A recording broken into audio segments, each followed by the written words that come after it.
Next अपने pray को कैसे बाइट करते हैं,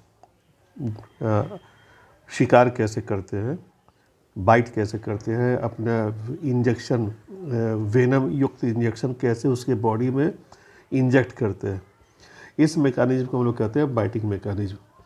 तो कुछ फैक्ट्स जिसको पहले से हम लोगों ने पढ़ लिया है कि स्नेक्स के स्कल के बोन्स और उनके जबड़े, जॉ के बोन्स काफ़ी लूजली और मूवेबली, जिनमें मूवमेंट हो सकता है, इनका आर्टिकुलेशन, संधि जो है, आपस में जुड़ाव जो है ऐसा है कि ये मूव कर सकते हैं अप टू सर्टेन एक्सटेंट, यानी कि लूज जॉइंट्स हैं।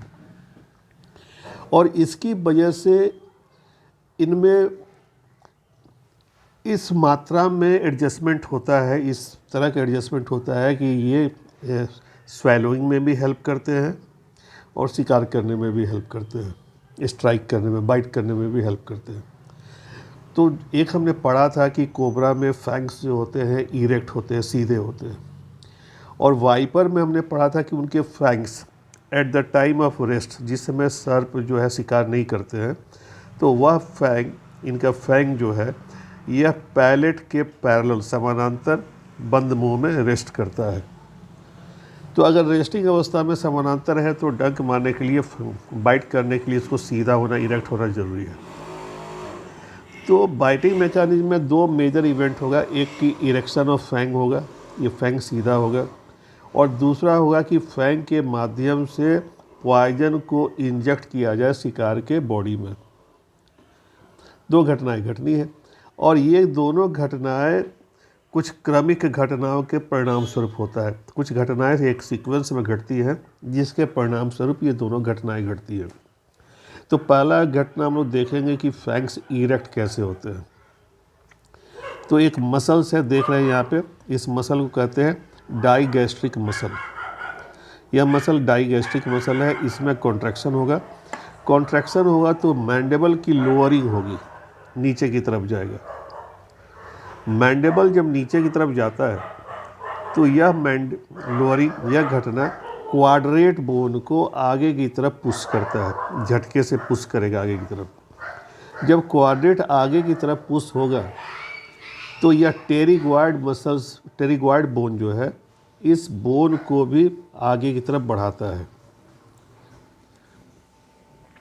मुंह बड़ा हुआ, ओपन हुआ, मैंडेबल नीचे हुआ, क्वाड्रेट को की पुशिंग हुई, थ्रस्ट हुआ, और जिसके परिणाम स्वरूप यह टेरिगॉइड जो है, यह टेरिगॉइड भी आगे की तरफ बढ़ता है।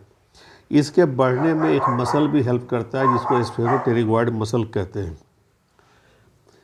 अब इस टेरिगॉइड के आगे बढ़ने से एक दूसरा बोन है जिसको ट्रांसवर्स या एक्टोटेरिगॉइड कहते हैं, ये वाला बोन है ऊपर वाला, एक्टोटेरिगॉइड, यह ऊपर की तरफ बढ़ता है, थोड़ा सा ऊपर की तरफ पुश होगा। अब दो छोटे बोन्स हमें दिख रहा है, एक मैग्जिला यहाँ दिख रहा है और इसके पीछे लैक्रिमल दिख रहा है, आँख के पीछे लैक्रिमल बोन और मैग्जिला बोन। इन दोनों का जॉइंट ऐसा होता है कि at the time of rest maxilla lacrimal के 90 डिग्री पे रहता है। एक्टोटेरिगॉइड के पुश से यह 90 डिग्री रोटेट करता है, और रोटेट करता है तो फैंग्स को वर्टिकली इरेक्ट कर देता है। जो यहाँ पे पैरेलल है अब इरेक्ट हो जाएगा, और यही इरेक्शन जो है सबसे इफेक्टिव पोजीशन है कि सांप जो है अपने फैंग्स को शिकार के स्किन में, बॉडी में इंसर्ट करे, इंजेक्ट कर दे। इसी समय कॉन्ट्रैक्टर मसल, जो पिछले हमने पढ़ा था पॉइजनस ग्लैंड के स्ट्रक्चर में, तो कॉन्ट्रैक्टर मसल में कॉन्ट्रैक्शन होगा, पॉइजन स्क्वीज होगा पॉइजनस डक्ट में, और फैंग्स के केनाल से होके इंजेक्ट कर दिया जाएगा उसके शिकार में, प्रे में।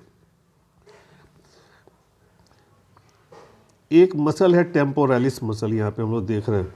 यह टेम्पोरालिस मसल जब कॉन्ट्रैक्ट करता है, इसमें जब मूवमेंट होगा तो माउथ क्लोज हो जाता है और फैंग्स फिर वापस अपने अवस्था में चले जाते हैं। स्नेक का वेनम थोड़ा सा इसके करेक्टर को देख लेते हैं। फिजिकल करेक्टर हल्के पीले रंग का या ग्रीनिश कलर का होता है, स्वादहीन होता है, कोई गंध नहीं होता है और एसिडिक नेचर का होता है। इसमें एंजाइम्स का मिक्सचर होता है, तो बहुत सारे एंजाइम्स है, तो गुड डाइजेस्टिव जूस एक अच्छा डाइजेस्टिव जूस की तरह काम करता है। लेकिन इसमें कुछ टॉक्सिन्स भी होते हैं और ये टॉक्सिन्स जब ब्लड के संपर्क में आते हैं तो फेटल हो जाते हैं, जानलेवा हो जाते हैं। अगर ब्लड के संपर्क में नहीं आए तो इसे पिया जा सकता है, कोई नुकसान नहीं होगा। ये पॉइजन्स जो हैं वह सिल्वर नाइट्रेट और पोटेशियम परमैंगनेट रिएजेंट के साथ प्रेसिपिटेट होते हैं। इनको प्रेसिपिटेट कराया जाता है और फिर ड्राई करके पाउडर फॉर्म में स्टोर किया जाता है और डिफरेंट पर्पस से यूज़ किया जाता है। स्नेक पॉइजन दो तरह के हो सकते हैं, एक न्यूरोटॉक्सिक और दूसरा हीमोटॉक्सिक।